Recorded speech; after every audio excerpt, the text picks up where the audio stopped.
Today is another one of our special episodes with Dr. Kelly Victory, and we are joined by Dr. Peter McCullough. Of course, Dr. McCullough has been in the eye of the hurricane for having the temerity to try to step up and take care of COVID patients.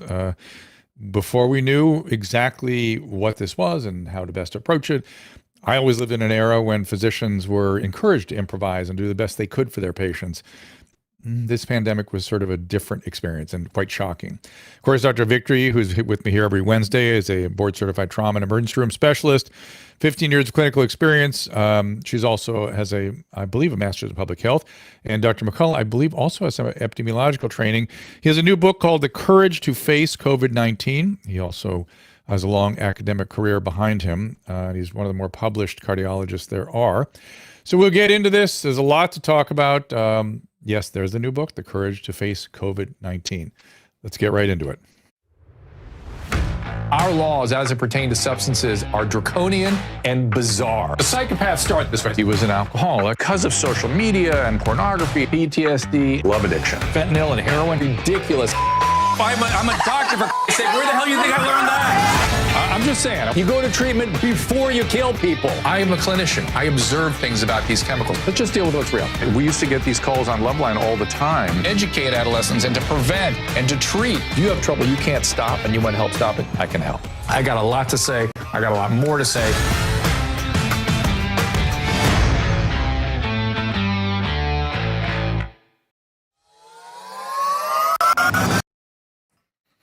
And we are here again today. We are discussing issues that have been controversial. If we step on any problems, the fact is we will head on over to Rumble. But as we say, the CDC states that COVID-19 vaccines are safe, effective, and reduce the risks of COVID-19. This program, we always feature medical professionals discussing sometimes controversial topics. Always consult with your personal physician before making any decision about your health. For me, I don't want to be in an environment where someone is just repeating what I know to be true. I could just sit here and lecture you guys. What I would like to do is expand my understanding of things, and particularly as it comes to understanding what we just went through with this pandemic. If we don't do some sort of post-mortem, so to speak, if we don't analyze where we got it right, where we got it wrong, as we always do in medicine, we will live to make these mistakes again, as Winston Churchill's injunction warned us. So let's get right to it. I want to welcome Dr. Peter McCullough. He, of course, has a long academic career. As I said, he has a new book out called The Courage to Face COVID-19. You can read there about exactly how this went down for him. Dr. McCullough, welcome to the program. Oh, no, I don't have sound for him. Is that perhaps on my Rodecaster? He's Caleb? there. Yeah, thanks for having me. How about now, Dr. McCullough? There we are. You betcha. Okay. This was such an astonishing experience for me. I think we talked about this once before. But the fact that we told patients to go home until their PO2 went into the 80s and offered them no specific follow-up or no opportunities for certain kinds of care. And, I accidentally fell into use of steroids because I had a patient with COPD who got an exacerbation. I thought she was just having her usual, bronchitis and pneumonia. And she did really well during her COVID episode. And so I started using that. And lo and behold, there's some evidence that these things might have been useful. But we had these weird bureaucratic injunctions where physicians froze in place and were not allowed to practice medicine. It was very bizarre. Did you experience the same thing? It's true. It's the first time we've ever experienced this in our careers. I recently testified in the Texas Senate on June 27, 2022, and I told the Health and Human Services Committee, there's always been a community standard of care, which is defined by doctors who find drugs, like your example, they find them useful and they begin to treat a condition. And the community standard of care differs in conditions from place to place, but it's always defined by practicing physicians and what they do, not defined by the CDC, NIH, or FDA, not defined by state medical boards. Yeah, it's funny. I was doing a nightly newscast during the sort of the darker hours of COVID, and the broadcaster there was very, very bright guy, a friend, but he started sort of getting very aggressive with me. Well, what about what the FDA says? I said, I don't care what the FDA says. They don't determine how we practice medicine. They determine what drug companies are allowed to bring to market, and they give us guidelines. But what I do for my patients is in the best interest of the patient, period. And if it means I step outside of the FDA guidelines, I'm taking some personal risk, but I'm doing it on behalf of the best interest of the patient. That's true. And, the FDA really doesn't issue guidelines. And as I know you're an internist with a heavy focus on psychiatric disease, you're working with drug combinations where many times you could not actually get to a specific guideline or a specific even set of guidances to say, okay, this would be best, but you found that for your patient.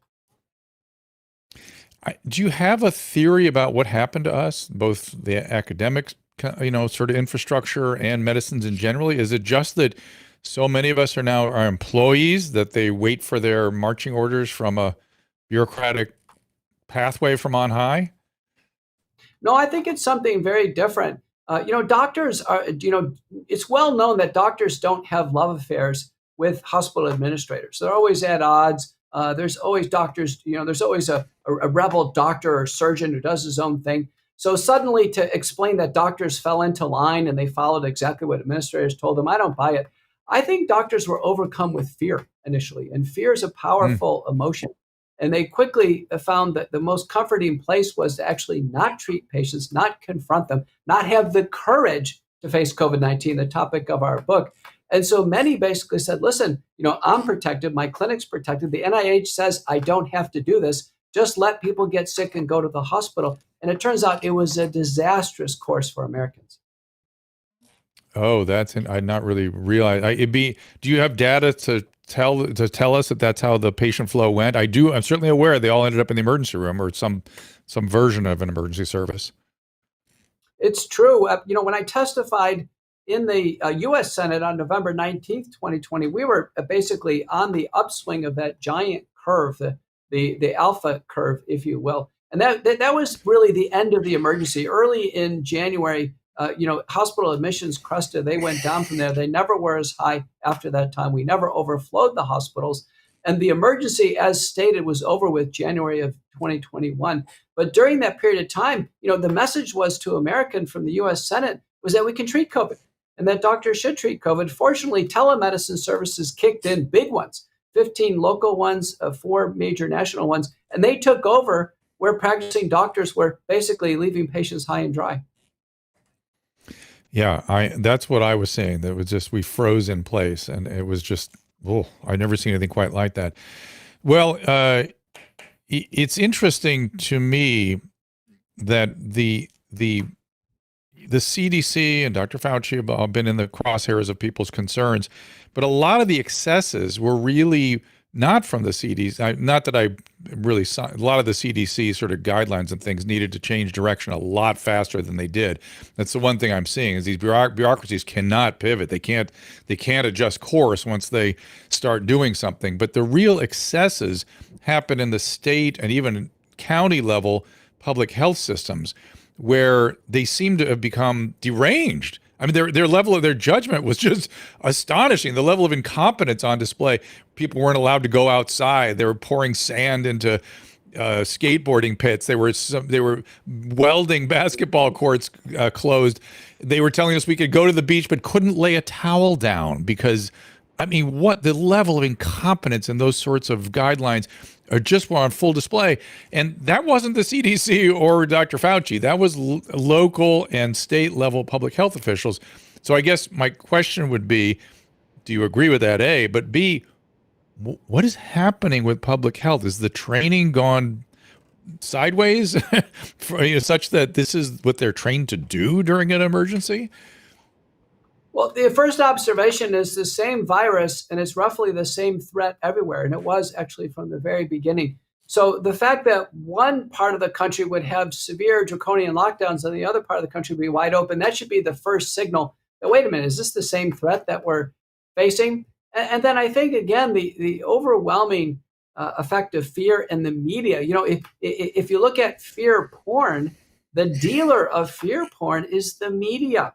And, one of the remarkable things that I remember is when CNN was showing a newsreel early on, and there was some fellow, he had his shirt off and no mask, and he was jogging on the Embarcadero in San Francisco. And they had a camera on him, And they said, there he is. That's the problem. He's a Yeah. super spreader. Yeah. In fact, there was one Yeah. vignette where the guy's on a paddleboard out on the water. The Coast Guard comes up to him and they nail him for not having a mask. These types of things where you see absurdity, when you see absurdity, there must be a false narrative behind that. Oh my God, that's the stuff that got me. Or then on CNN, remember when Daytona Beach opened up and CNN was on the beach going, these people are going to get, I can't believe what they're doing.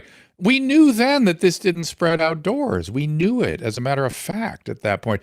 When CNN did that reporting, there were 2 cases of outdoor transmission in the world. We knew it didn't transmit that way. And yet science very early on begged no issue. As you say, fear porn was what was being peddled everywhere. And why did the New York Times editorial board have a vote? Why did people that have no business just learned how to articulate the names of certain medications, or articulate even the notions of the principles of epidemiology? Why were they listened to? Why did they get a vote? Why wasn't it the practice? Early on, I was just saying, listen to the CDC and Dr. Fauci. That's what we had always done. Now, they got a little adulterated along the way, but that's how we had managed things. We did it with H1N1, we did it with HIV and AIDS, and that's how we managed pandemics. But suddenly, journalists had a vote. That was disgusting, and that was a mess. That's true. Actually, it's interesting that journalism and the media in general, they actually took on a countenance where they, in a sense, they felt like they were some arm of public health, maybe the communication arm of public health. And they took that very seriously. But one of the great shortcomings is we didn't see a broad interchange of ideas. As a cardiologist, we encounter illnesses where we don't know what's going on. And we call what's called Bethesda meetings. We meet in Bethesda, Maryland, the NIH, CDC, FDA, academia, industry, practicing doctors, and we have an agenda. We go over it. We never had Bethesda meetings on COVID-19. And when I testified in the U.S., I published this later on. I said, listen, we should have had a broad approach. We should have had a team of doctors working on reducing spread of the illness. That's the first pillar. Yeah. Second pillar is we treat early to prevent hospitalization and death. That's the most important thing, stopping these hospitalizations and deaths. Third pillar is do the best we can in the hospital and improve hospital protocols. And the last is vaccination. But we never saw that broad approach. We basically were told lockdown and wait for a vaccine. And how just suggesting from a collegial point of view that we continue to do morbidity, mortality reports and things the way we've always done them, and have, grand rounds on these issues, whatever it might be, is like you're saying, the Bethesda meetings, whatever they are, that we go on doing medicine the way we always have, which is really always analyzing our choices rather than silencing everybody and going by fiat. That is one of the oddest things I've seen in the certainly in my career, when we were trained around the same time, right? And I've never imagined anything like this. That to me is and why aren't we having a large scale review of the strengths and weaknesses of the approaches that were taken, and really analyzing dispassionately what states got it right, what states got it wrong, what things did work, what things didn't work? Shouldn't there be a large scale sort of MMR review? Well, sure. I look back on it. This is such a big part of people's lives for the last now going on 3 years that we should have had monthly reviews. How come not a single local or national TV station had a review on what somebody should do if they got COVID? We're our 3rd year into it, and there's still no care plan. People are handed a test result and said, good luck. And you think we're 3 years into it, there would be a care plan of step one. This is what we should use. I've been a big proponent of the monoclonal antibodies for high-risk individuals. And from the very beginning, it was enormously difficult to access these, find these, no messaging, no 800 numbers. I'll tell you another shortcoming is research. There was no access to research, no 1-800 numbers, no billboards to get people into COVID research. I mean, as if the human mind simply went blank in the middle of a catastrophe. Yeah, that's a great way of framing it, because that's exactly what it looked like to me. And monoclonal antibodies, I had alpha, and then I've had it at least twice now. COVID, but the first one was nasty. It was alpha or delta, one of those. And monoclonal antibodies absolutely kept me out of the hospital. I during the infusion, I felt better. It was amazing. And so I went on Instagram and did an Instagram live every night saying, hey, this is the experience I've had. You need to know about this. And what I got back was, oh, because you're special, I'm sure it cost $1,000. No, it was free. Government bought it all up. It was free and available everywhere. Go, check with Caremark, check with your physicians, get this stuff out. You should have access if you're in any way at risk. And still people are underusing monoclonal antibodies to this minute. So let's take a little break. Dr. Peter McCullough is with us. You can follow him at petermccullough.com. It's on the screen there. McCullough spelled McCullough. I'm sorry, Peter McCullough, MD.com. You can get him, follow him there. And one more time, the book is The Courage to Face COVID-19. We're going to take a little break, and we're going to bring Dr. Kelly Victory in. We got a lot to talk about. Here we go. I think we have found the holy grail of skincare. Genucel has absolutely changed, certainly my skincare regimen. I like that vitamin C serum, the under eye creams, skin nourishing primer. Susan loves the eyelash enhancers, uses it on her eyebrows as well. Genucel has everything to make us both feel and look amazing. Best part, the quality of the products. Using pure ingredients like antioxidants, copper peptides, and a proprietary calendula flower base, Genucel knows how to formulate products to perfection without irritation. For Susan, she hates that annoying dry area under her nose during allergy season, like right here. She's tried everything, but no matter what, the skin is flaky and dry. Nothing seemed to help until she started using Genucel's Silky Smooth XV Moisturizer. It soaked right into the skin. She was hooked after one use and now loves all of their products as well. I am a snob when it comes to using products on my face.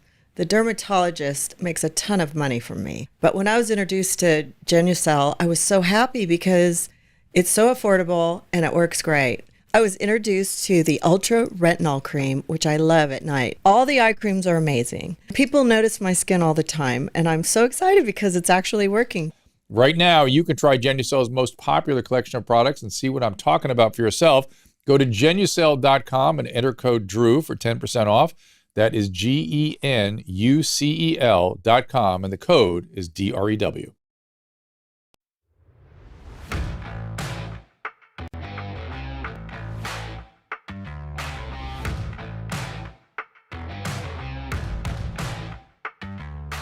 There's nothing in medicine that doesn't boil down to a risk-benefit calculation. It is the mandate of public health to consider the impact of any particular mitigation scheme on the entire population. This is uncharted territory, Drew.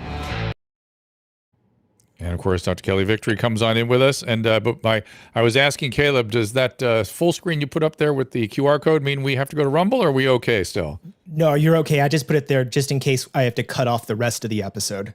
I see. So it's just in case. All right. Just in case. Well, Kelly, now welcome. I know you've got stuff. a lot to talk about, Dr. Okay. You have a lot to talk about, Dr. McCullough, as well. I'll let you take it for a minute.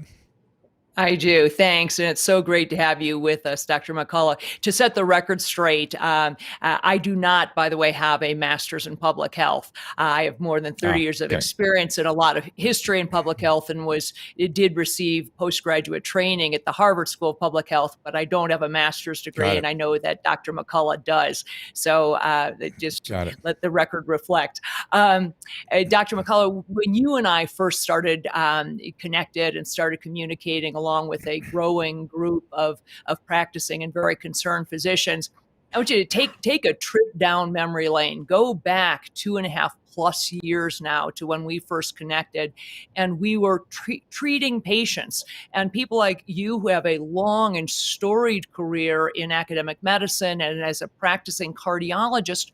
Talk a little bit, because I think it's helpful for the people listening, to how it was that we started coming up with some of the therapeutics that we were using. You, by the way, I think were the first person I was aware of who was really, really pushing, for example, using inhaled steroids. I don't think people understand necessarily that we weren't just pulling things out of thin air. There were reasons based on the symptomatology that you were seeing. So talk a little bit about those early days. It's all in our book, Courage to Face COVID-19, the advent of treatment of a brand new novel coronavirus. But in March, I dropped my research program has always been focused on heart and kidney disease. And I dropped that and organized my team. I had 3 PhDs and a total of 6 non-PhDs in a fully funded research team, NIH funding and industry funding. And we focused on COVID-19. I received an investigational new drug application with the FDA to initially study hydroxychloroquine, had a big grant to do so. And then we conducted research in preventing COVID-19 and then working with community doctors showing that drugs in combination worked. And there were a series of very important events. In May of 2020, Dr. Pierre Corey testified under oath in the U.S. Senate that corticosteroids worked, but in fact, we need to use them at higher doses. Then myself, Harvey Risch, and George Fareed testified November 19th of 2020, followed by Pierre Corey again and JJ Roster, who had done the large ICON study of ivermectin in Florida. They testified December 8th of 2020. So we had actually 3 Senate hearings in 2020, bringing the message to America that we can treat COVID-19 early. The Association of American Physicians and Surgeons put together a home treatment guide. I helped organize that. That was in October of 2020. So in many ways, we were filling a giant gap where our CDC, NIH, and FDA were not addressing outpatient treatment. That's what Americans wanted. Americans said, listen, we can handle this as long as we don't end up in the hospital or die. Our agencies were focusing on inpatient care. And to me, what's most astonishing is that even today, the contemporary mortality of someone admitted to the hospital with COVID and truly has COVID respiratory illness is a mortality rate of 10%. It's 30% if they get in the ICU and over 50% if they're on the ventilator. I can tell you as a cardiologist, the most lethal heart attack that I faced, an ST segment elevation MI, the mortality rate's only 2%. I'm telling you, It's far too late for people to be hospitalized. And you know what's very interesting? With 10 million US hospitalizations and the NIH guidelines as a base, do you know that no academic medical center has improved upon the NIH guidelines? There's no UCLA protocol or Stanford protocol or Harvard or Mayo. There's no center in the United States that claims to be a center of excellence for treating COVID-19. Can you imagine that? Nobody claims to be any good at treating COVID, yet they all want to say they're great at cardiovascular care or cancer care or others. I think it's astonishing what's happened to the academic mind when it comes to COVID-19. And yes, and despite the fact that— Kelly, can I interrupt real quick? Sure. I want to interrupt real quick and just say that I feel like the inhaled corticosteroids got a black eye merely because the press found as I recall the history at the time, because it sounded like a good treatment to me, but the press pulled up a guy from Texas who essentially a physician who said he prayed for an answer and God gave him this as the answer. And they pushed that then as the narrative behind the use of oral corticosteroids, which was obviously a non-scientific message and undermined the possibility of physicians using this. Well, let me pick up on that. That physician is Richard Bartlett, and his conclusion that inhaled corticosteroids worked is because of direct observation. He was on national TV. He was later on, everything starts with an observation first. Later on, the Stoic trial and other high-quality randomized trials showed inhaled budesonide, which is one of the stronger corticosteroids, clearly reduced the risks of hospitalizations in outpatients. And then the full complement of drugs we use, even though no was necessary nor sufficient, used in combination, it was powerful. My estimate is our 95% of hospitalizations and deaths going forward now could be avoided with high-quality treatment. Monoclonal antibodies are now being phased out because our other methods are quite good. But what people need to know is that, listen, this should have always been treated. There should never have been a single case that required hospitalization without early treatment. And by the way, there's a paper by Huang and colleagues in JAMA, and it looked at people hospitalized and asked the question, did they get a chance at monoclonal antibodies? Dr. Drew, you'd be interested. They found out that 15% of people hospitalized did get monoclonal antibodies as an outpatient. And you know what? They did great in the hospital. They survived without being on a mechanical ventilator. Sadly, it was those that were denied monoclonal antibodies or didn't have access. They basically got into a cycle and they couldn't be saved in the hospital. Right. So despite the fact Caleb, that there's a strange sound coming through here. I don't know if you guys are all hearing it. I think that's on Dr. McCullough's side, I believe. I think it sounds like a Skype or something might be open. Yeah, I need to somehow turn that off.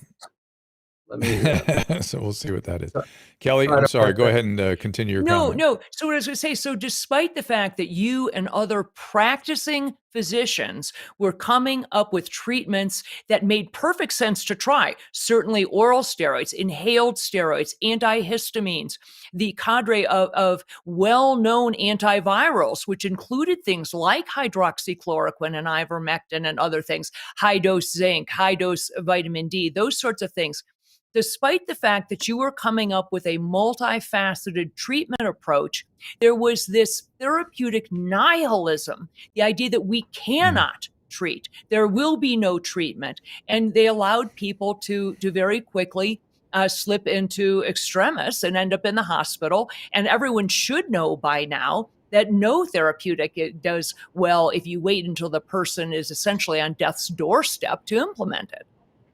Well, Kelly, I published a paper with Fazio and colleagues from Italy, and we showed the golden window for treatment is the first 3 days of the illness. And beyond that, we are progressively less successful.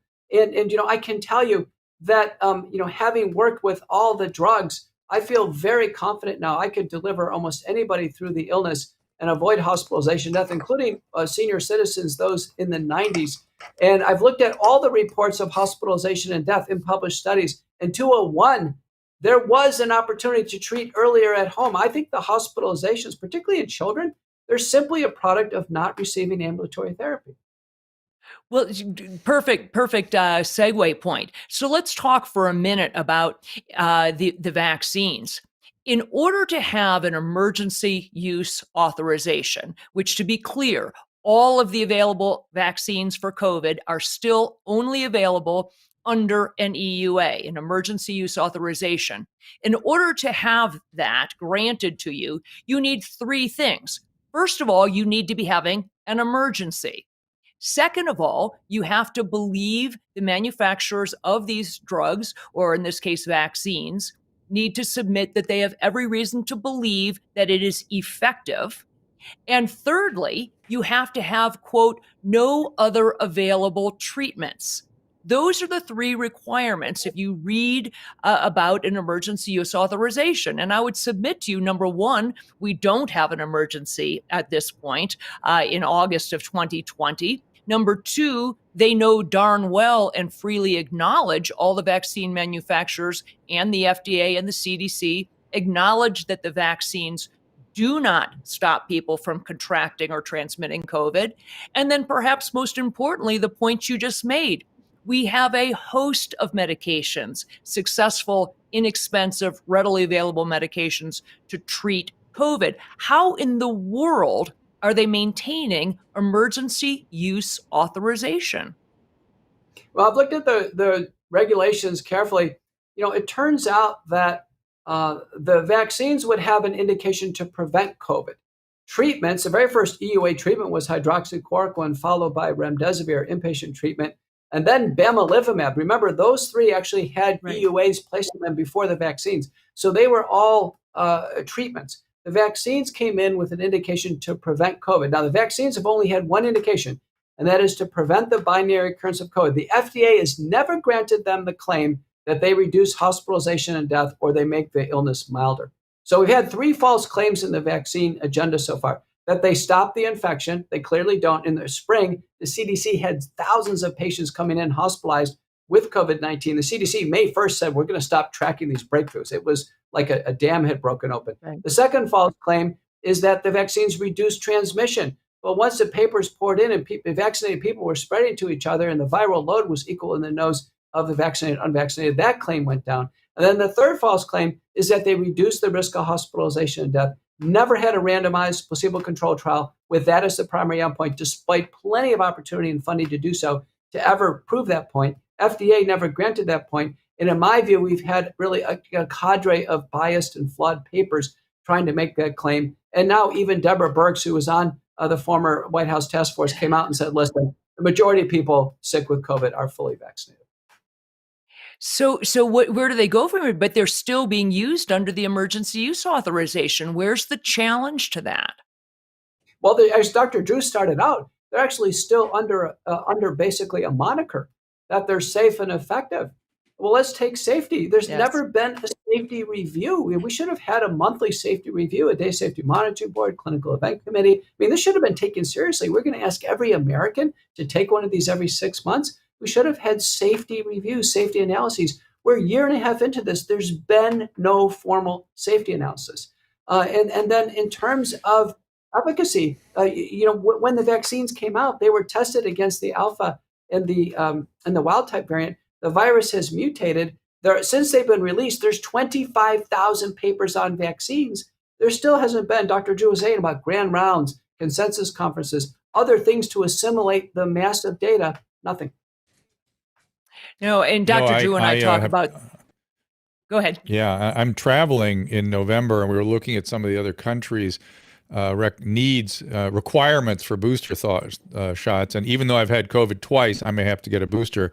And I had a horrible reaction to the vaccine. I have a son that had a terrible reaction to it. And I'm really very, very concerned. And of course, if I'm going to do it at all, I'm at least going to wait till the Omicron variant is sort of covered by the vaccine. It makes utterly no sense to do it before that. And, or maybe I'll just take Novavax and be done with it, or maybe Covaxin will be around by then, and it'll be just a more standard sort of platform. But we'll do absolutely nothing. Maybe boost my T cells a little bit, maybe, but against an illness that I've already had and I'm not concerned about. It's wild.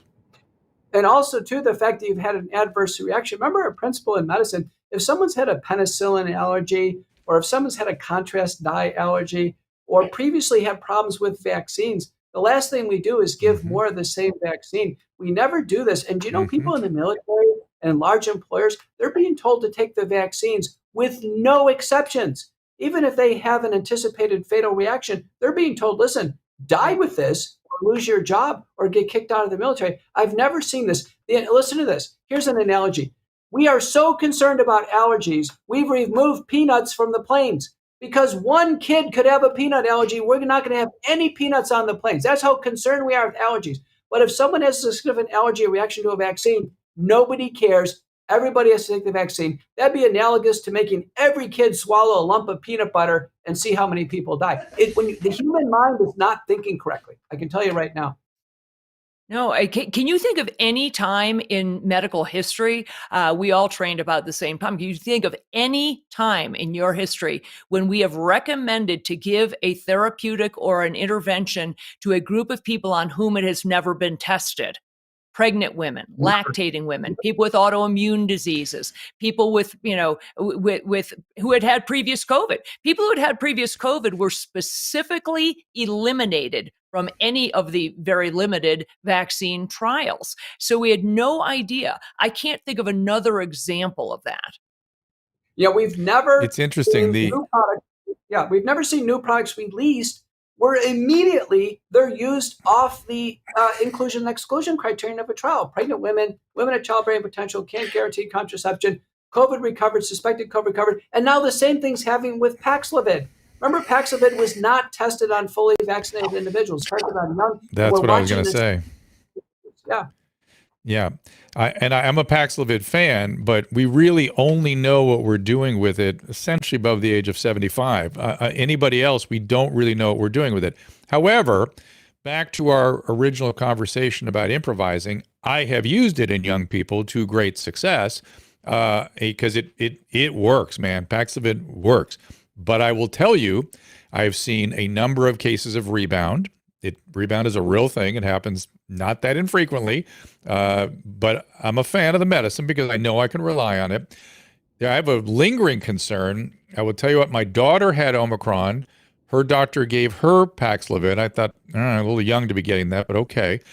And 1 month later, or was it 2 months later, Susan, got Omicron again. So I'm wondering if the Paxlovid impairs the immune response to the virus such that you're prone to reinfection, which is kind of interesting, right? That's not been talked about anywhere. But this is what we would find out if we did the proper studies. But of course, we're not doing that. Of course, and molnupiravir.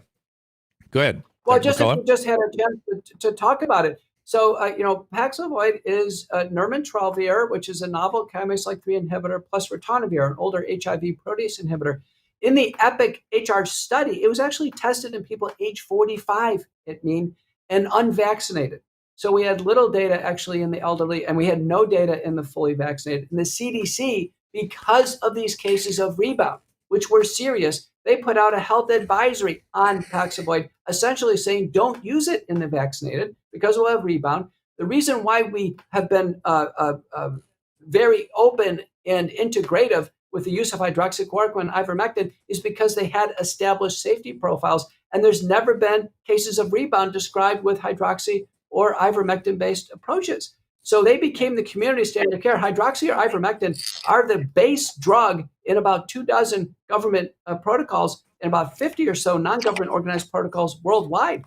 So Paxlovid is kind of the new drug on the block, and I've used it as well. But I use it according to what was done in the clinical trials, and in someone fully vaccinated, I wouldn't go against the CDC advisory. It's interesting because Bourla, the CEO of Pfizer, who is reportedly 4 times vaccinated, meaning he received the first 2 shots of his own vaccine and then got 2 boosters, now is sick with COVID and is taking Paxlovid or Paxlovid, as you call it, which I prefer.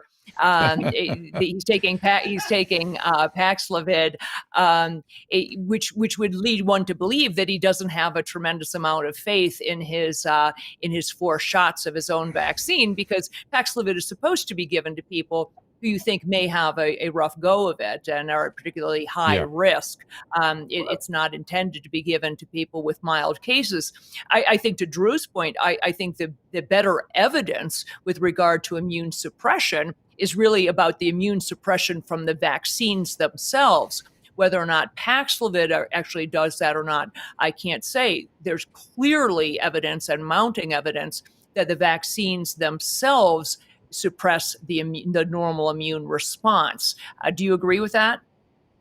Yeah, there's more and more papers coming in. Just to finish with Paxlovid, though, is that the cases of rebound, which like some of them come out of the Boston VA and the Harvard system, they clearly were infectious with 2 big and personal infectious curves. So somehow the medicine alone, reduces viral replication, but doesn't allow the body, in a sense, to finish off the virus. And that's the reason why, when I devised the first paper on how to treat COVID-19, I said, no way are we going to use a single drug. We don't do that even for a staph infection.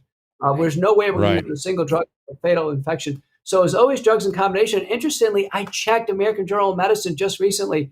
My paper is still the most widely read paper in that journal now for over 2 years. If that gives you any proxy of how interested people are in treating COVID because it's such a big problem. So we use drugs in combination, and we saw the mistake it was made with Fauci, it was made with President Biden, and now Bourla. So here they are off the inclusion-exclusion criteria. They're not following a community standard of care. They, in a sense, and they become poster childs for if you take 4 vaccinations and still have a breakthrough. The only consolation prize is maybe having a milder syndrome, but Omicron is mild as it is. So, and that claim, again, this idea of it makes it milder, that claim is not substantiated. We've talked a little bit on this show in the past. Go ahead, Drew. Go ahead, Kelly. Sorry. No, you. I was going to say we've talked a little bit about this new coined term of mass formation psychosis. Matthias Desmond. That's what I want to talk about. Yeah. Yeah, theory. I was a psychologist before I was a physician, and I frankly have really embraced his explanation. I assume you're familiar with it. There's been a lot of talk about it, and I really don't think there's any other credible explanation for what's going on. It's just sort of the whole world has gone mad. I agree with you that the fear factor is a very powerful component of that. But it's more than that. And I've said many times, the most disappointing thing to me of this entire pandemic debacle has frankly been the behavior of my own colleagues, people in our profession. Talk a little bit about that. Yeah, I've read the book, The Psychology of Totalitarianism by Matthias Desmond. In fact, I wrote one of the inside cover comments on it. That, I do agree, this idea that, there's been a period of isolation. There has been things taken away from people that they used to enjoy to do, constant free-floating anxiety, and then the capper is to have an authoritarian entity pass down solutions like masking and lockdowns, vaccines, et cetera. That all the ingredients are there. Recently, Desmond has had a challenge from Peter Breggin, the author of Talking Back to Prozac, also the author of COVID-19 and the Global Predators, We Are the Prey. And I wrote one of the introductions for that book. What Breggin is saying is yes, Desmond has the right ideas, but there's also something bigger than this, that there actually is a complex of stakeholders that are really capitalizing on this, almost like a psyop, almost like a psychological operation. Yeah, I think somebody. Oh, Alex Berenson said that to us, Kelly, as he left. I was like, I don't understand this, and he said, well, there's a lot of behavioral specialists were deployed to manipulate the public, and I thought, I need to hear more about that. Let me just quickly, because I remember seeing a study about 65-plus-year-olds and Paxlovid, and I just found it. There is a study; it's just not in a great journal, but there is some evidence that elderly vaccinated do benefit from Paxlovid, because I knew I was doing that from something I had read. And I can tell you from my clinical experience, it's taken some very high risk people and worked. I mean, it's just that it's what the point is that needs to be restated is that we're using it indiscriminately and we're not looking at the actual science. We're really just kind of going to town with it, and there really are limitations, and we need to do those studies to really figure out what it is we're doing with this medication, which I could not agree with more strongly than that. The other thing that got me about Desmond's construct is he said that the more that as you move on through the mass formation psychosis, people get engaged in rituals that are passed down from on high. People using their voice to mandate these rituals. And as the rituals get more bizarre and more detached from objective reality, the more people will cling to the rituals as a way of showing social solidarity. In other words, if you're socially disconnected, if you're having trouble finding meaning, you have free-floating anxiety, you will cling to that group that addresses the anxiety. That group will begin prescribing rituals. Religion has done this for years. And as you start realizing that masks have no value, you start wearing the mask outside as a signal of your solidarity with the group, which is, I couldn't understand why people were engaged in these behaviors. It made no sense to me. And I thought, oh, there it is. I think he's onto it. Dr. McCullough, you agree? It's true. I think so. There's a couple more books. One's called The United States of Fear by Mark McDonald. He's in LA as a psychiatrist, and he has a new book out about how to deal with that. That's going to be released shortly. And he does focus on the mask because of the symbolism of the mask. As many of you know, I'm a frequent contributor on many news channels, including the Ingram Angle with Laura Ingram, and they always want me to get juiced up about masks. And I think they're never satisfied with my answer, because my answer is, listen, I'm a doctor. I go into the operating room. I go into the cath lab. I wear a mask. If we have a patient who's had an organ transplant, they wear a mask. I mean, because it's not just viruses, but also inhaled particles and bacteria and fungi and spores, etc. If I go to the dentist and there's water blasting all over the place, everyone wears a mask and a shield. So I think masking is appropriate given the context. People working at close range, have you. But you're right, getting outside, masking children who feel perfectly well. So I've always thought masking could be appropriate for a subset. I just flew just a few hours ago, and there were a few people on the plane wearing a mask. Some looked elderly, frail. Maybe they had medical problems. Perfectly fine. And by the way, even if it's not perfectly fine, they just want to protect themselves because they have a wedding in 2 weeks and they don't want to get a flu. Wear a properly fitting N95 mask, no problem. But there's nothing about that screams mandate. Mandate is where the shark got jumped. Well, and the other thing is, I think, although it made sense to me that the lay public, people who have no background in science, no background in medicine or biology, might believe some of this. The part that I had real issue with, Peter, was our own colleagues. It's, I would run into people and say, I sat next to you in virology class. You know that this is a bunch of hooey. The construct, for example, of social distancing everyone, certainly the boy. mainstream media glommed onto it, but people started throwing that around as if that is a well-established construct, 6 feet apart, when there's not a lick of science behind that. I mean, nothing. It doesn't even appear in a textbook of epidemiology or public health prior to 2020. The idea of asymptomatic spread, and our own physician colleagues didn't push back on that and say the truth, which is asymptomatic spread. We know that has never been a driver of any respiratory virus. Why would it be now? What is it about to this day of our own colleagues, people in our profession, that have adopted this pseudoscience? Yeah, I think people like yourselves, Dr. Drew and Matthias Desmet, Bregan, others, will have to solve that. It appears to be some type of psychological phenomenon to accept a false narrative blindly with no critical thinking. And you're right, it was only symptomatic spreading to asymptomatic. The Chinese published papers early. 85% of spread occurred within the home. There were no major school or hospital outbreaks. It didn't happen. There were nursing home outbreaks, and people transmitted it in the home. Then that's largely where people, didn't have these measures. It turned out the most effective prevention contagion control measure was virucidal nasal washes with dilute hydrogen peroxide or dilute povidone iodine. Far and away more effective than masks, more effective than any of the other prevention measures. And we actually had Republican Congresswoman Macy have a press release and say, why is our government not teaching Americans how to do oral and nasal hygiene? It works for the common cold, the flu, and COVID-19. And not just povidone or hydrogen peroxide, but also just straight up saline has an effect. And this was well known early in the pandemic. And again, I could never understand why they weren't helping people mitigate risk, manage their illness when it occurred. Isn't that the mandate of public health, to help to protect the public health? There was no care plan. On America Out Loud Talk Radio, I have a podcast. We recently had a comprehensive one on this. And I learned, in addition to normal saline, there's also colloidal silver and nitric oxide and all kinds of things and xylitol. But interesting, you know what? Dilute baby shampoo. And, I can tell you, I was called by the Martin Luther King family to visit them. And in Atlanta, I visited some extended relatives, and I was explaining this. She goes, Dr. McCullough, are you telling me that with the morbidity and mortality the African-American community had, that simply that brown bottle of hydrogen peroxide dilute or something similar could have made a difference? Yep. I said, yes, if we would have had an educational program, yes.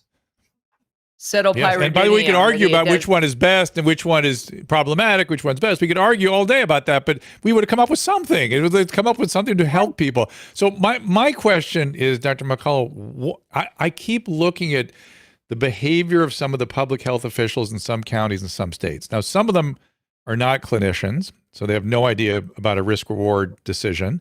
Some of them, a lot of them, are pediatricians because they're the ones that really are responsible for vaccine programs, and they really don't have good judgment. I'm sorry, I have full respect for my pediatric colleagues, but I would not have good judgment on pediatric cases. They don't have good judgment on adult cases. They're very focused on neurological outcomes and things that are just transient, not going anywhere. And they're just panicked about that, because if it were a child with that would be a big deal. But an adult pushes right through and usually corrects. It's not a big deal. But the other, I just kept trying to understand what is it about their point of view or their training. Do you have any sense of, has public health training gone sideways, or is the public health officials just not right for this particular pandemic? It's been taken over by a singular priority. If you were to ask somebody, what really is the priority here? I think most of these individuals would say mass vaccination. I really do. Yeah. And I think if one adopts that viewpoint, that the sole priority is mass vaccination, anything else could be viewed as something that would promote or lead to vaccine hesitancy. So any discussion on treatment or nasal washes or anything else, the idea is the goal is a needle in every arm, every 6 months, forever, in every human being. I really think people believe that. I agree with that, but let me say something. There is a supra, a concern even above that. People have forgotten how the vaccine rollout went. I couldn't get the vaccine. I wanted the vaccine. I could not get it because the hospital where I worked had an equity criteria that was really bizarre. And the window washers and gardeners were going to get the vaccine before the medical practitioners who were taking care of.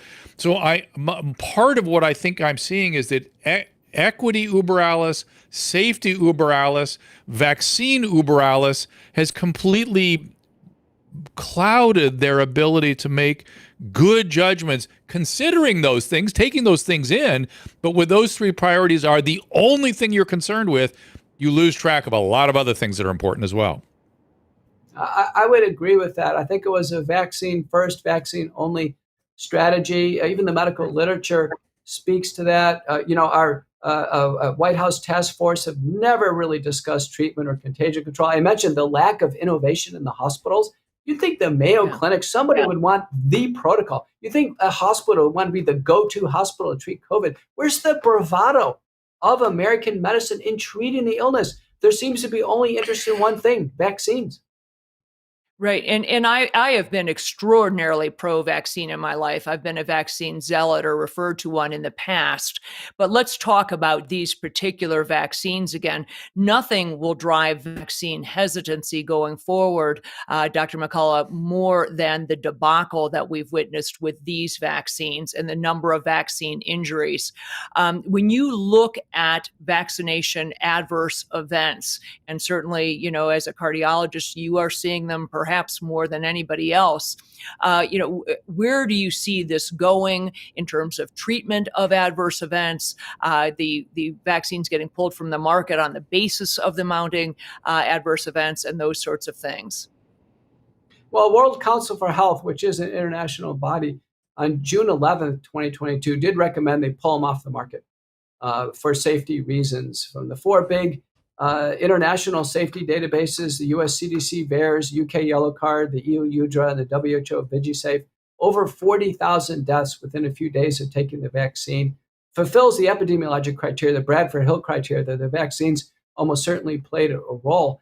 And then we've just had a deluge of medical literature, over 1,000 papers on vaccine injuries, 200 papers on myocarditis, including fatal cases. The regulatory agencies agree the vaccines cause myocarditis and blood clots and other problems. And so we have a situation where the vaccines do present real risks.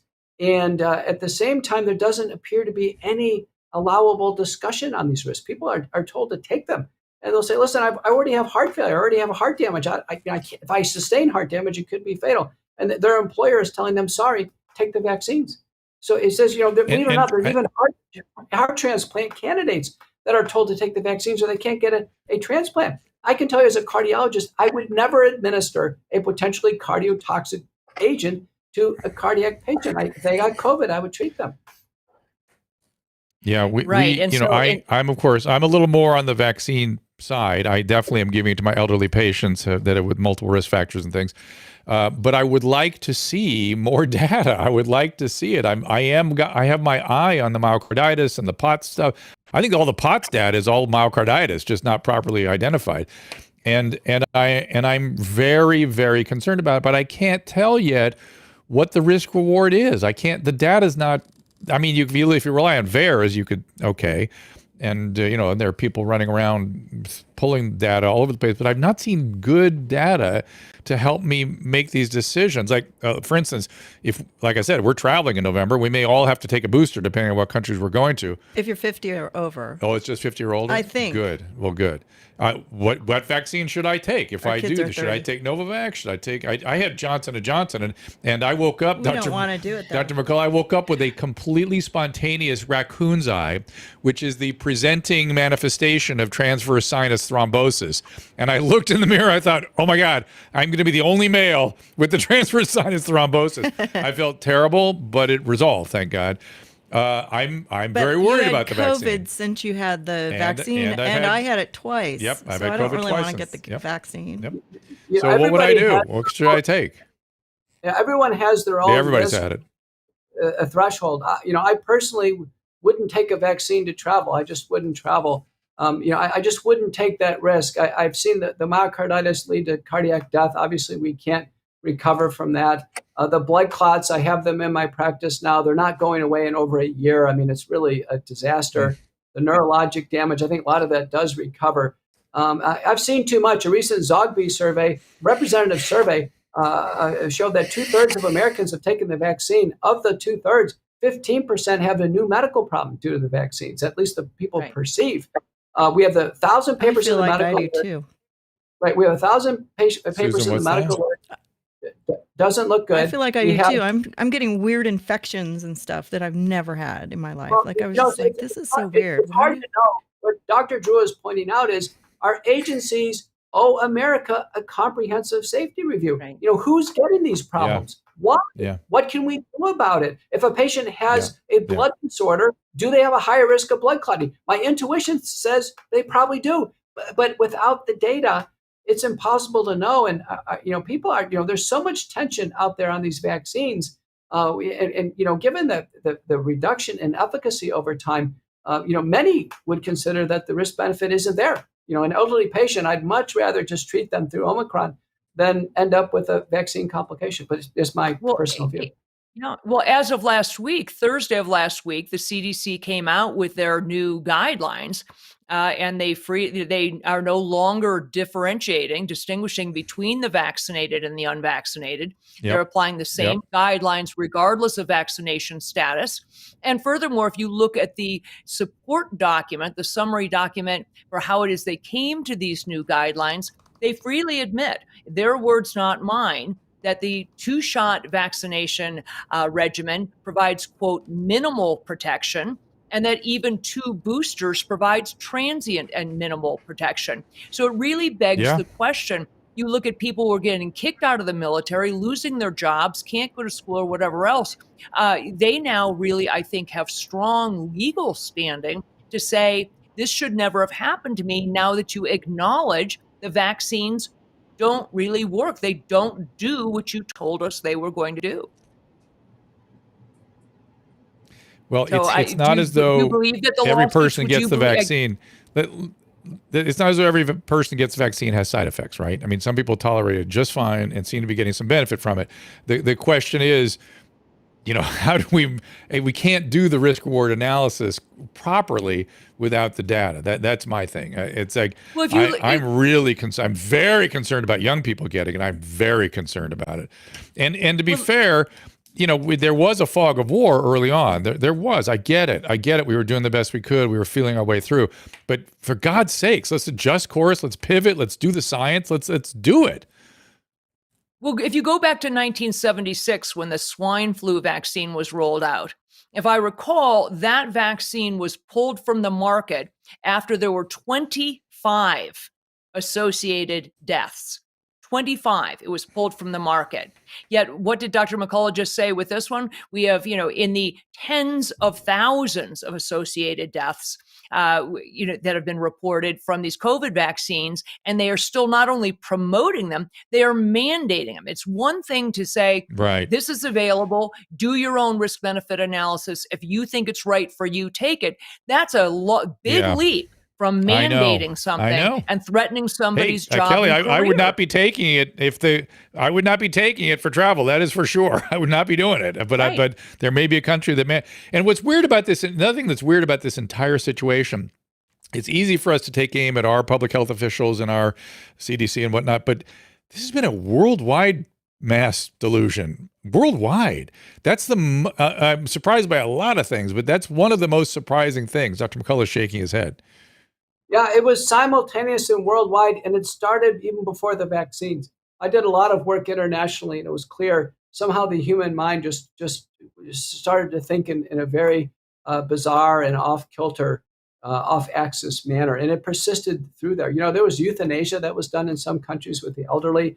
There was denial of treatment worldwide. When I published my paper in the American Journal of Medicine, I got multiple letters to the editor. They poured in from other countries. And they said, Dr. McCullough, you can't treat COVID.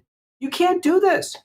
And I said, yes, I can. Overcome your fear and join me in trying to help these patients. It was as if they were paralyzed and they didn't want a single doctor to be able to say you could treat COVID because it meant that it would draw them, I think, potentially into personal danger. I think a lot of it, Dr. Gosh, I really want to understand though how this happened. I mean, have we moved, there are predominant personality styles that come and go, and we've seen narcissism come on. I wonder if histrionics has creeped in here somehow, the histrionic style. I never expected that.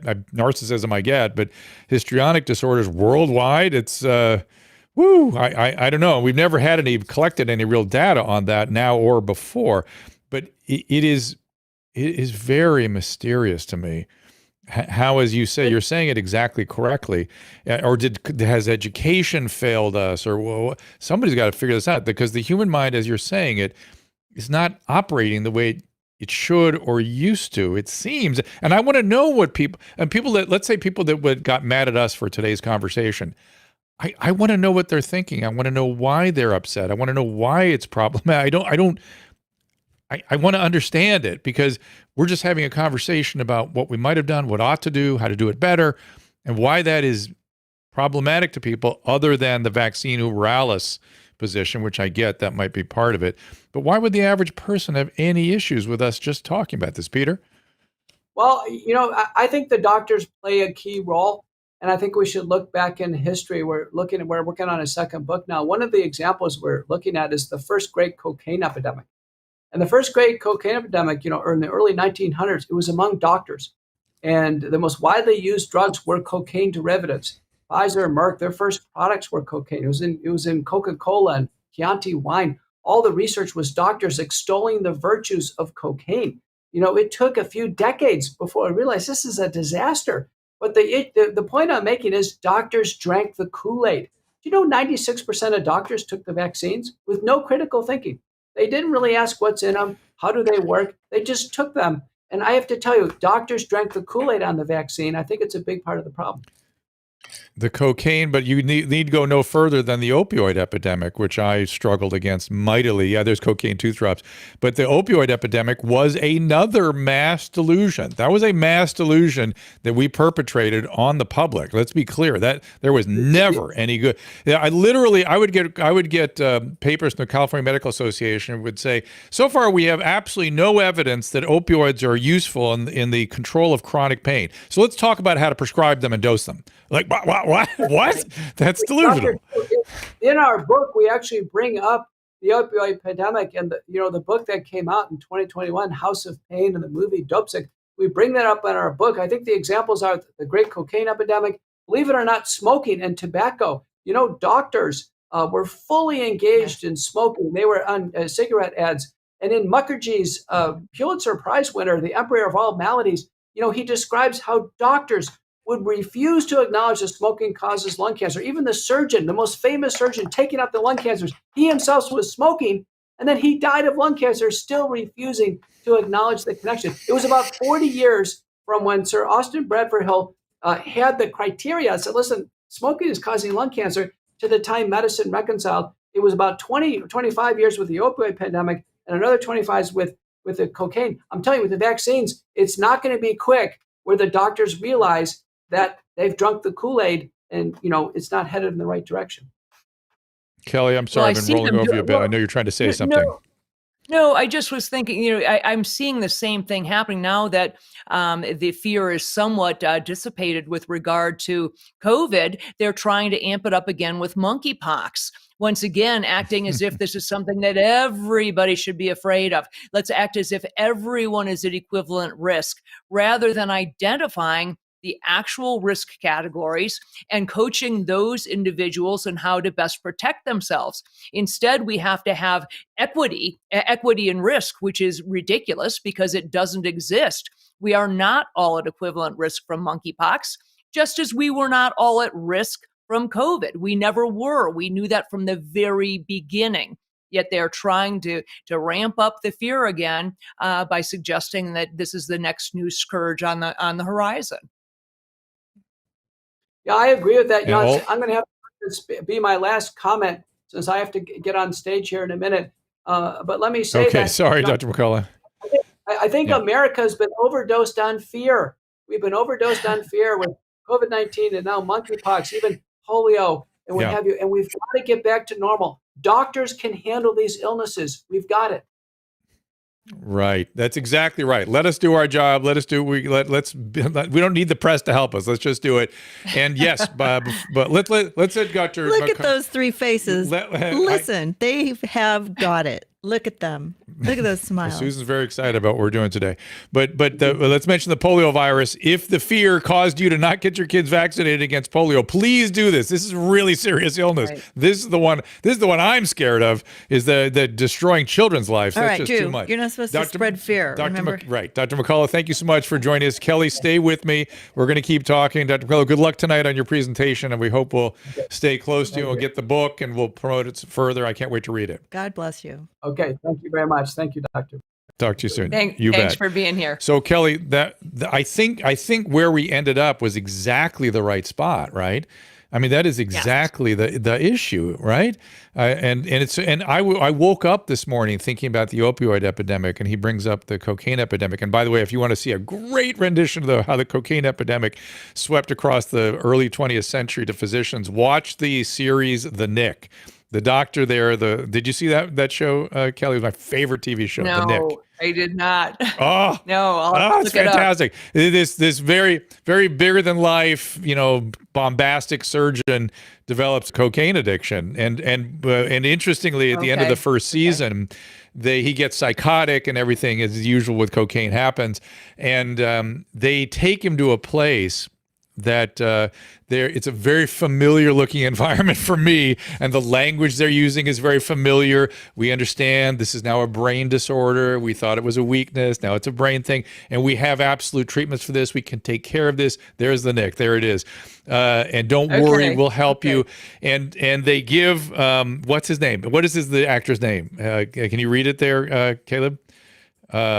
Clive Owens. They give Clive Owens an injection, and you see him just go, oh, he stops the mania. He feels so much better. And they pull back. What's the injection? Heroin. And we're still doing that to this day. We're still substituting one for the other. Exactly. And that's what they did. They used heroin for treating addiction. We had insanity going at all fronts. And I think that's a good point, is that when we get collective like that and get these sort of ideological sweeps, we hurt people. And it's really back to the individual physician using his or her best judgment for the patient without being swept into these big movements. Right. Well, I'll also inject the concept of cognitive dissonance here, Drew. As I said, a psychologist before I was a physician, it is very difficult for people to accept once they have bought something, hook, line, and sinker, particularly out of fear, and they've become part of an entire community, a movement, as you said, that solidarity with wearing my mask and bathing in Purell and social distancing. And they've done that, and they've gone out on a limb and said to others that they should do it too. Then, when faced even with overwhelming evidence that they were wrong, overwhelming evidence that they were duped, perhaps, that's a really tough pill to swallow. And rather than taking that and saying, wow, I can't believe how gullible I was, or how wrong I was, or how easily manipulated I was, they instead double down, triple down. They just won't buy it. They have every reason from Friday why that's a bad study, why that should be debunked, why whatever. And people dig their heels in. Cognitive dissonance is alive and well and living in medicine right now. Oh boy. And that's why, and let's be super clear, all humans have some degree of cognitive dissonance, some more than others, but it's a not just a glitch, it's a feature of our cognitive systems. And that's why I'm always seeking to get different points of view. I want to, where my cognitive dissonance kicks in, I kind of want to look at it and be aware of it. And, obviously it kicks in a little bit around vaccine, it kicks in a little bit around Paxlovid. And my answer to that is science. Science is the treatment for cognitive dissonance. That's why I keep saying I want the science, because I will absolutely drop my dissonance at the point at which the evidence is convincing. Absolutely. And, I have some framed 1940s advertisements on the wall of my office with physicians, promoting Camels and, filterless cigarettes and talking about, the Yep. menthol hitting the T-zone and how they were so awesome. So there's no question, as Dr. McCullough points out, that physicians have sometimes been the great promoters of these things. But there's Yep. a fine line between playing a practical joke on someone and someone being the butt of a practical joke, then someone all of a sudden coming to the conclusion, the overwhelming realization that they were duped, that they did things that were nonsensical, that they participated in something that actually didn't have good science behind it, that they didn't employ critical thinking skills. When I ask some of my own colleagues, physician colleagues, people I trained with, I'll say, when have Mm. you ever given a therapeutic to somebody on whom, a group of people that it hadn't been tested on? When have you ever heard Mhm. of a vaccine without 24-month, 36-month, 48-month safety data ever in the history of mankind? And they get angry. They get angry. Mm. It isn't a reasonable discussion. We don't end up having a discussion on the science. It instead becomes ad hominem attacks. And it's very much what happened, certainly to me and to others, when I was kicked off social media platforms. It wasn't about saying, you've misinterpreted this study, Dr. Victory, or you don't understand the epidemiology here, you misinterpreted the data. Instead, they are ad hominem attacks that, you are trying to kill grandma and you should lose your medical license and you're a heretic. Right. That's the first Right. sign, really, that something isn't scientific, because we have always, Drew, embraced vigorous, robust debate. Think about people Yep. don't know that every month in medicine, you have, a meeting called Morbidity and Mortality. And you sit behind Yep. closed doors with your fellow physicians and you argue it out, you hash it out. Sometimes, really emotionally, why did this happen? Why didn't you try this with that patient? Did you consider X, Y, and Z? And you really hash it out. All of a sudden, come COVID, Yep. we aren't allowed to have these debates. No, and it's crazy. And like I was saying earlier, we need a giant consideration, a meeting of some type to look at the strengths and weaknesses of how this has gone and how to avoid this kind of stuff in the future. I remember Z-Dog has characterized the two groups as Covidians and Covidiots, and both have religious fervor and language. The language, I forget what you just said about how you were attacked in an ad hominem. Well, you're a heretic, you said, and that's Right. absolutely, again, it's the language of religion. You are dirty, you are sinful, you're a heretic. These are the way these these phenomenon are played out. They're played out just like a religion. And that is not science. That is not science, everybody. That's all I'm saying. Right. Well, listen, I think I have a couple of questions lined up here, if you don't mind. Do you want to take a couple? Yeah, I'm good. I'm Let's always see good for there's questions. a lot of people. A lot of people are lined up here. So let's see what this is. Mimi, I think it is. Mimi, you had a question for us? Your mic is still muted there. Everyone who comes up that I pull up to the podium, remember to turn on, unmute your mic. It's in the lower left-hand corner. And no speakerphone. No speakerphone, please, as well. Susan, did you get a lot out of this conversation? Mm-hmm. Yeah, it was interesting, right?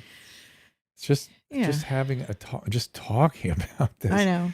And you and I think the two of us are going to talk to Naomi Wolf soon, and she has a new book out called Bodies of Others. And I don't disagree. I disagree with a lot of some of her conclusions late in the book, but to read her story of evolution, of how she was attacked by her peers, was breathtaking. It was just breathtaking. And so we'll get a chance to talk to her about that, because when we look back on these things, it's not it's not maybe as it appeared. So I'm having trouble getting the speakers up here. Hang on a Sorry, I'm second. having a delivery. And Dr. McCullough and I Okay, just, that's fine. in the meantime, Dr. McCullough and I share a website along with some of the others he referenced, George Fareed and Paul Alexander and Harvey Oh, Reich, good. earlycovidcare.org. And it's really a repository, amongst other things, of scientific articles. If you're looking for something to Great. educate yourself or to look for the background, we have, for example, over 200 articles about masks and the spread of respiratory viruses, lots of protocols for the treatment, not only of COVID, but of post-COVID injuries, long COVID, vaccines, and those sorts of things. So I would recommend that people go there. If you're looking for some of the science behind what we all are talking about on these shows, you can certainly find it at earlycovidcare.org. I was listening to Lex Friedman. I like his podcast, and he said something interesting that we all ought to consider. He said, we could use some engineers problem solving in this as well, like the engineering problems about masks, for instance. There's engineering issues there that I've interviewed environmental engineers that have been quite mortified about the mask issue from an environmental engineering standpoint. Mimi, you got your hand up, and I've called you up. You have to unmute your mic in the lower left-hand corner of your phone. And when you do that, you'll be speaking. And I don't know if Mimi is your actual name. That's all I've got. MTJ. Lower left-hand corner, you'll see a mic with a red line through. There you go. Mimi, what's up? I'm here. Hey. There you are. What's happening? I just wanted to talk to you about certain stuff in medicine. I was one of those, I'm a military brat. And I remember I had the chickenpox back in the 80s. And I remember there was no vaccine. Now, mind you, when I went to school, I remember my parents, I'm a military brat. They gave us all, I think it was 4. Never had no vaccine, never had a flu shot. I'm 48 years old. In the meantime, Drew, I had the shingles. I just got over, my body is like coming down to it. It's like having chickenpox all over again, being older. It's real. Yeah, no kidding. I got the shingles vaccine. The vaccine's no fun either, by the way. I got to do that. Yeah, but I don't want shingles, man. I've seen some catastrophes from No, shingles. I had it. I'm good. I never got a vaccine. Drew, thank you for letting me speak to you. You bet. I could tell you my story. I just want to go back to medicine. And I remember back when I was I'm a military brat. And I remember all my cousins, all of us had chickenpox. They never closed down schools, anything. And here I am. I never took a flu shot, Drew. I'm 48. I'm like, I can do a cough or whatever. I don't know. Did you get the polio vaccine? No. Well, that may become an issue for you. That may become an issue if this thing gets going. I already had the shingles. Hold on. Let me finish. Shingles is not polio, my dear. Shingles is not polio, I'm afraid. I didn't say polio. Yeah. I already got over like my body. I had a bump on my arm, Drew. And I was sitting, this was back in 7 months ago. It was a little bump on my arm.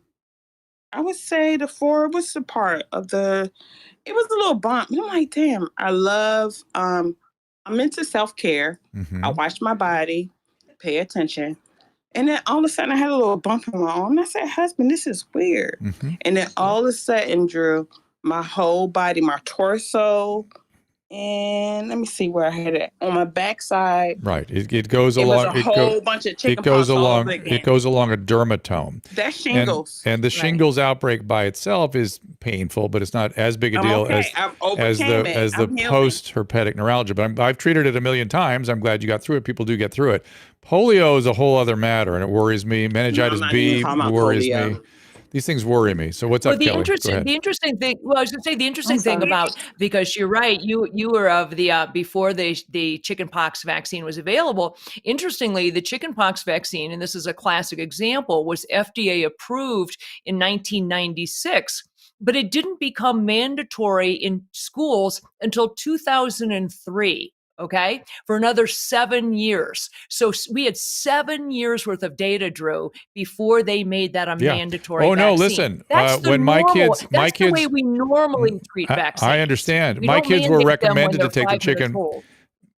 I agree, and my kids were recommended to get the chickenpox vaccine. I didn't let them have it. They got chickenpox, and that was that. I did too. They didn't have it back when I was growing up. I'm sorry. But measles having seen it wasn't kids fun. die of Working on measles, HIV. having seen Fauci kids die of was- measles encephalitis, I have a He very was working on different HIV. I have a very different feeling about measles. Well, and now I am a strong proponent of children getting vaccinated for chickenpox for the exact reason that Mimi's suggesting, because if, chickenpox by itself is a relatively self-limited and mild disease in most children, but it puts you at a lifelong risk of developing shingles down the road. And shingles, because the varicella virus, the chickenpox virus, lays dormant in your spinal cord after you recover from it. It never fully goes away. And it can rear its ugly head in the form of shingles later on in life. And it can be very, very debilitating, extraordinarily painful. And it can lead to, people end up with chronic neuralgia following it, chronic pain following it sometimes. So it's a no laughing matter. So I'm a huge proponent of people getting chickenpox vaccinations. My only point was we normally have far more safety data and experience with a vaccine before we start mandating for people to take it. Yeah, that's what I said. That's why I didn't let my kids get it. We didn't have enough experience with it yet. I heard of some adverse events coming out of Japan. I was like, it's good enough. We'll get through this. But yeah, back to the shingles. Shingles can occur up here in your cranial nerve, and it can destroy your eye.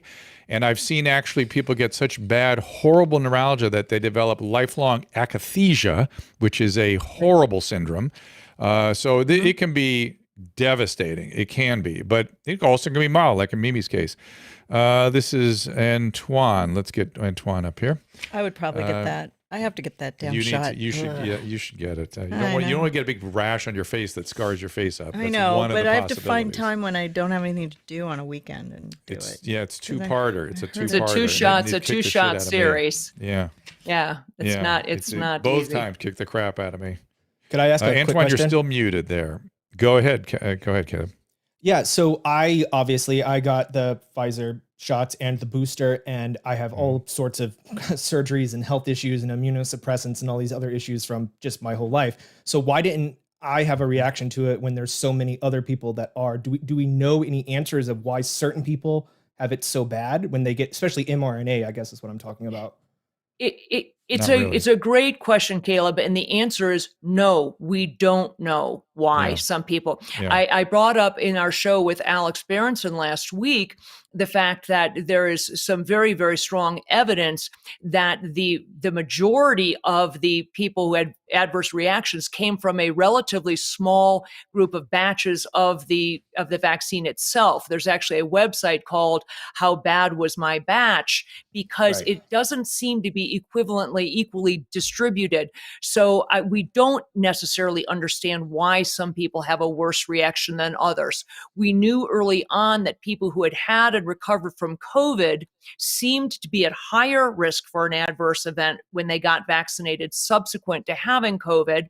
But there just isn't enough data. And this is what I'm talking about. Normally, these are the sorts of things that get sorted out during the prolonged testing period, 6 to 8 years, where you start to understand who are the folks who are at higher risk for myocarditis, for neurologic complications, for allergic events, those sorts of things. We just don't have that data with these vaccines. Well, we have some data on young males who get the vaccine, the two-part series. As recommended. We know that if they spread apart or just take one vaccine, they're much less likely to get myocarditis. And the young males, like under 30, particularly under 20, I am very concerned about, because there is data. Now what the prevailing wisdom is well, it's the same as the incidence of myocarditis from COVID. I don't think so. No. So I'm very for worried example, about that we group. don't.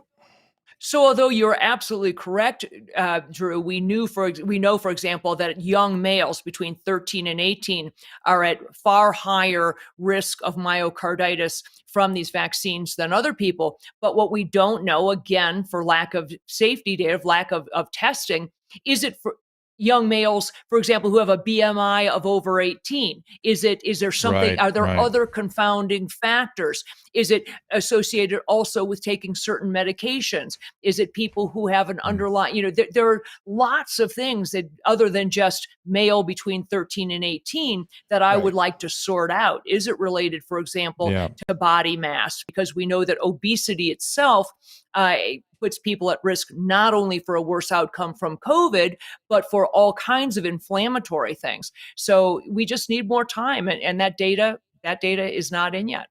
Right. I think that's a huge And deal, is the because- fact that we don't have the data. They didn't have time to do the studies Right. or to look into this. So there is no answer as to, I was so confused because literally it was end of February to March of 2020. I was literally in the hospital, the sickest I've ever been. I had to spend 10 days in there getting surgery, and I go into the hospital, never heard a thing about COVID. While I'm there, I'm watching the hospital TV screens as that cruise ship wasn't allowed to let the people off because they didn't know what this respiratory thing was going on.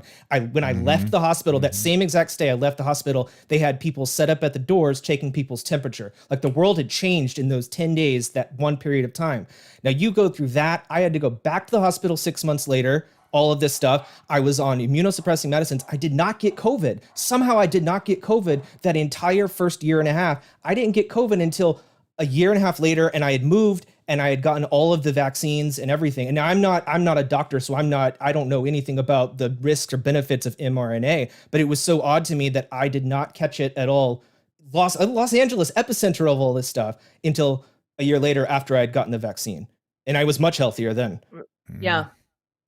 Well, it's very interesting because to what Dr. McCullough intimated said full out, that even for people who have allergies or are predicted to have a bad outcome, they still were suggesting. I was in the hospital during the right after the vaccines came out. I had a bad orthopedic injury and needed surgery. And Drew, when you go in the hospital, if you have an allergy, they put it not only on your wristband, but they emblazon it across the front of your chart. So I had these two big red stickers on my chart that everyone would see: allergies. Number one, to tetanus toxoid. I have a life-threatening allergy to that. And number two, my only other allergy is polyethylene glycol, PEG, which is a key ingredient of the vaccines. Yet despite these two things emblazoned on my record, I had no less than 50 people coming into my room and telling me, you really need to get these vaccines. You really need to get these vaccines. You're in the hospital. And I'm saying, have you looked at my chart? I have an allergy to two things, another type of a vaccine and to one of the key ingredients of these vaccines. And I did not get vaccinated for many reasons, not the least of which was these allergies. But I found it fascinating that physicians and nurses and everybody and their brother was desperate for me to take something that I had every reason to believe I would have a severe allergic reaction to. Yep. Antoine, you are up. If you unmute your mic, we will be able to speak with you. But it does not seem to be happening. All right. We're going to see. The wonders of technology.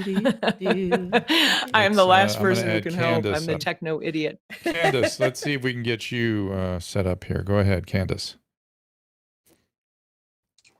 My question was, why do you think so many women are miscarrying after they get vaccinated? Well, I know that Kelly has some strong feelings about this. Let's remember that the majority of pregnancies end in the first trimester by spontaneous termination. That's a very, very, very common phenomenon.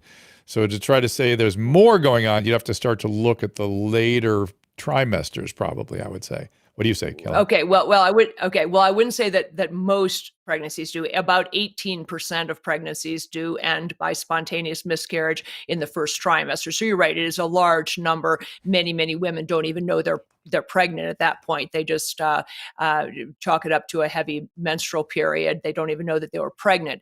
But you are quite right, and I believe that the data are overwhelming. We just have a Pfizer study that came out that showed that 44% of pregnant women who received the vaccine during the relatively limited testing that they did late in the game on pregnant women, 44% of them suffered from spontaneous miscarriage. And that is, even if you're willing to compare that to the 18% that happen routinely, that's a huge jump. I had concerns from the very beginning about this, primarily because there is a similar protein in the spike protein on the virus to a protein called synctin-1 that's required for the formation and implantation and development of the placenta. And I was concerned that if people who were pregnant or trying to get pregnant got vaccinated, they would, as they developed antibodies to that spike protein, they would also be therefore creating antibodies to the placenta itself. And they would therefore have an autoimmune attack on their own placentas. Yeah. I think it's a very legitimate concern and something that needed to be really investigated and requires more investigation. Agree. The theory, I've heard that theory and I agree. Let me just defend myself on this, where I got the 50% data. Here's the study I was quoting. Over 53,000 women admitted to labor and delivery. 43% reported having one or more first trimester spontaneous abortions. 27% had one, 10% had two, 4% three, 1.3% four. 0.05% reported 6 or 16 spontaneous first, and oftentimes there's genetic issues in the people having repeated first trimester. Where's that article, Drew? Let me see. I'll if I post can get it up on the for you. website. I think it is. Yeah, it's a British Medical Journal. I think I'll get it for you. Okay. Anyway, that's the stuff I was seeing, and sort of I've seen that kind of thing come across my desk before. That it's very, very, very common. I mostly have used it to make women feel okay when they have these things in their first trimester, because they often feel like it's an exceptional experience, when in fact these are rather commonplace experiences. So it's important for people to know that. Let us wrap this up. You've been very kind with your time. We appreciate you being here as always. We will be back again next week. Let me see who the object of our affection is going to be. We hope it's Dr. Malone. We hope it's Dr. Malone. I know that I don't know if he's confirmed, but that was the invitation was to Dr. Malone. There it is. It's Priyanka Wali, then Clifton Duncan, and then Dr. Naomi Wolf. There will be others. These are just the ones that are confirmed. Those are other days. Yes, we're looking at the 24th, next Wednesday. Yeah, Clifton, I just intended me to talk to. I don't know if he's on a Kelly day.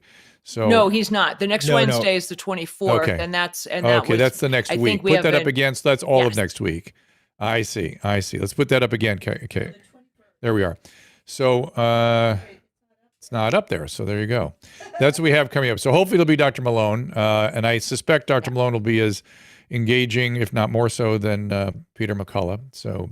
And Dr. McCullough is really one of my favorites. I just like his even, dispassionate, just trying to make sense of all this. And he went through it. I can't wait to read his book. Both of us need to read that book, because it's going to be very, very interesting, I'm sure. He is a warrior. Kelly, anything before we wrap this up? Yes, he is. No, indeed. Just another great conversation, and I'm so grateful for this platform and the ability to actually have these robust discussions that I keep talking about that have been sorely lacking throughout. We haven't confirmed pandemic. Dr. Malone yet. That's what it is. Okay, right. Dr. Malone is a possible. He hasn't been confirmed. We yet. can always squeeze Steve Kirsch in here. But we're waiting. We're waiting. Steve. No, we'll find. Don't worry. We'll have good people. I mean, I love Steve. Don't get me wrong. I love Steve, and I'm glad he's there, and I'm glad he's doing his thing. It's a week away, so we don't want to rebook somebody else, and then he comes through. So we're waiting. Steve very much. No, I'm wants to hoping speak Dr. to, Malone. Yeah, me too. Steve very much wants to speak to Heather McDonald. Maybe we can arrange that on our platform and get that conversation together. If that's because Heather had a reaction that we think is related to the vaccine, had a pot syndrome essentially, and cracked her Hit skull. her head. Yeah, and I think that's more common than people realize. I think that's a common. Well, thing. Bob Saget may have died from it too. Well, but nobody's going to talk about that. I know. Yep. Kelly's and that's agreeing with that. I wouldn't. Yes? Well, I am. Well, I am. I think have there the same exact thing.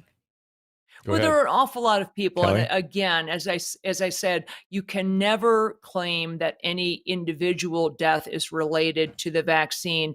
It's really looking at this like an epidemiologist would, Drew, and saying, why are we seeing a huge uptick in certain things, whether that certain things is blood clots, sudden cardiac dysrhythmias, POTS, whatever it is. We certainly, no one can deny, I think, that we are seeing a disproportionate number of previously young, healthy athletes that are having strange events.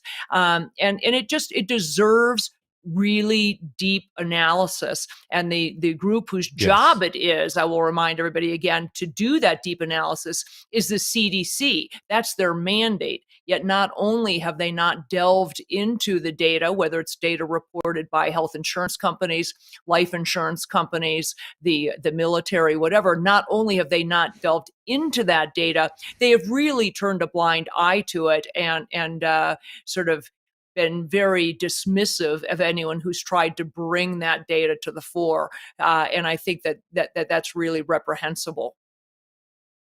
And Dr. McCullough gave us a little theory as to why they have been so defensive, that vaccine uber alles, and it begs no alternative. And anything that goes at that policy is considered undermining and dangerous and problematic, et cetera. All right, Dr. Kelly Victory, put all of Kelly's stuff up there so they can follow her wherever there you are, earlycovidcare.org. Is there any social media you want people to follow you on? Yes, well, I'm on Getter at Kelly Victory MD, and I'm pretty active there, having been permanently kicked off of Twitter. I didn't fight that, unlike Alex Berenson and some others. I did not fight that because I decided it simply wasn't worth it to be on a platform that is currently, at least, as much propaganda as they are. I'm hopeful that if it changes hands, perhaps to whether it's to Elon Musk or to whomever, that it will once again become the great platform that I think it was for open debate. It certainly isn't that now, but I am on Getter at Kelly Victory MD, and as I said, the website as well as a resource. Kelly, we will see you next week, 3:00 Pacific time. Thank you so much, and we'll see you all then as well. Thanks. Bye, guys. Ask Dr. Drew is produced by Caleb Nation and Susan Pinsky. As a reminder, the discussions here are not a substitute for medical care, diagnosis, or treatment. This show is intended for educational and informational purposes only.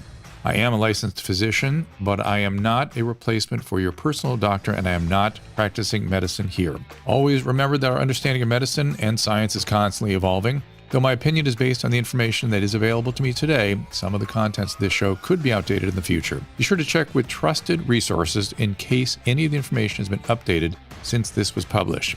If you or someone you know is in immediate danger, don't call me, call 911. If you're feeling hopeless or suicidal, call the National Suicide Prevention Lifeline at 800-273-8255. You can find more of my recommended organizations and helpful resources at drdrew.com/help. Let's see. Recently, my friends and I were celebrating a birthday weekend of partying with one of my friends casually mentioned they had a funny poop story. He proceeded to tell us that one morning he went to take a shit, then thought, wow, my ass is pretty wet. He felt down and said he saw the most blood he's ever seen in his life. Very funny. Hilarious.